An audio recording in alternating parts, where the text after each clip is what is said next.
good evening. So ரொம்ப இருட்டிருச்சு. Just now only we came from the school. Inspection இன்றைக்கி பாருங்கள் 6:30 வரைக்கும் டியூட்டி போட்டாச்சு. ஸோ முடிச்சுட்டு இப்போ தான் வரோம். ஒரு சின்ன ஒரு தாட்டு சொல்லணும்னு சொல்லிட்டு தெரியும் உங்களுக்கு, இருந்தாலும் நான் சொல்லணும்னு சொல்லிட்டு ஓகேயா. என்ன அப்படின்னா, ஒரு பெரிய ராஜா நம்ம சொல்கிறது எல்லாமே இப்போ பிள்ளைங்க எல்லாருமே கேட்குறாங்க. பட்டு ஒரு எலியை மட்டும் நம்மளால் கண்ட்ரோல் பண்ண முடியலையே. இந்த எலியை நம்மளால் சாகடிக்க முடியல, அதாவது கண்ட்ரோலுக்கு வரலையே அப்படின்ட்டு அவருக்கு ஒரு கோபம் போல இருக்குது. அப்போ மந்திரி அந்த மினிஸ்டர்ஸ்லாம் கேட்குறாங்க. அப்போ நம்ம வீட்டிலே உள்ள அந்த ராஜ பூனையை கொண்டு வந்து கொடுப்போம், அது வந்து பிடிச்சிரும், அதை வந்து இதுக்கிட்ட விட்டாக்க அது பிடிச்சிரும் அப்படிங்கிறாங்க. அந்த ராஜ பூனையை வரவழைச்சாச்சு. அது கண்டுக்கவே இல்லை அந்த எலியை. அப்புறம் ஒரு வழிபோக்கர் மாதிரி அந்த பக்கம் வராரு. ஒரு ப்ராப்ளம் ஆகிட்டு இருக்குது. இது என்ன அப்படின்னு கேட்கும்போது அவர் சொல்கிறாரு, எங்கள் வீட்டு பூனையை கொண்டாந்து கொடுத்தா இது வந்து ஒன்று தப்ப மேட்ரு, எங்கள் வீட்டு பூனையை கொண்டாந்து விட்டாலே இது வந்து பிடிச்சி சாப்பிட்றோம், எனக்கு என்ன தரீங்க அப்படிங்கிறாரு. அப்போ உனக்கு என்ன கேட்குறியோ எல்லாம் தரேன் அப்படின்ட்டார் ராஜாவுமே. ஸோ அவர் என்ன பண்ணிட்டார், அவர் வீட்டு உள்ள அந்த பூனையை கொண்டு வந்து விட்டாருங்க. விட்ட உடனே ஒரு செகண்ட்லேயே தாவி எலியை பிடிச்சிருச்சு.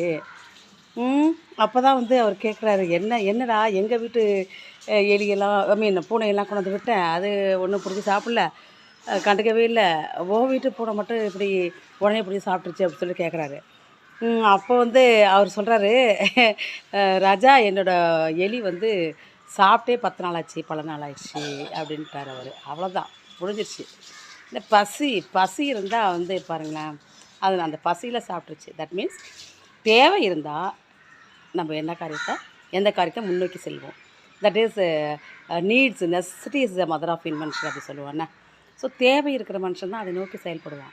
இது கொழுகொழுன்னு இருக்கிற பூனை நல்ல ஃபுல்லி 3 வேளையும் 4 வேளை 5 வேளை நாஷ்டா அது கொடுக்குறோம்.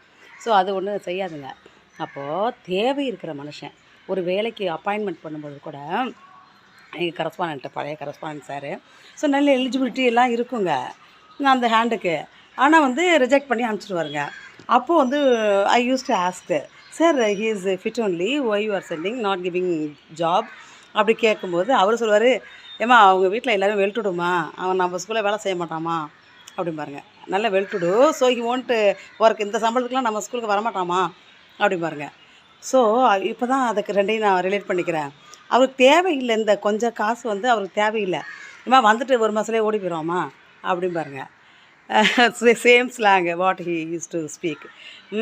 ஸோ தேவை நம்மளோட தேவை என்பதை என்னென்னு அறிஞ்சிட்டு அதை நோக்கி செயல்பட்டோம் அப்படின்னா கண்டிப்பாக சக்ஸஸ். ஓகேயா? டாட்டா, ரொம்ப டயர்டாக இருக்குது.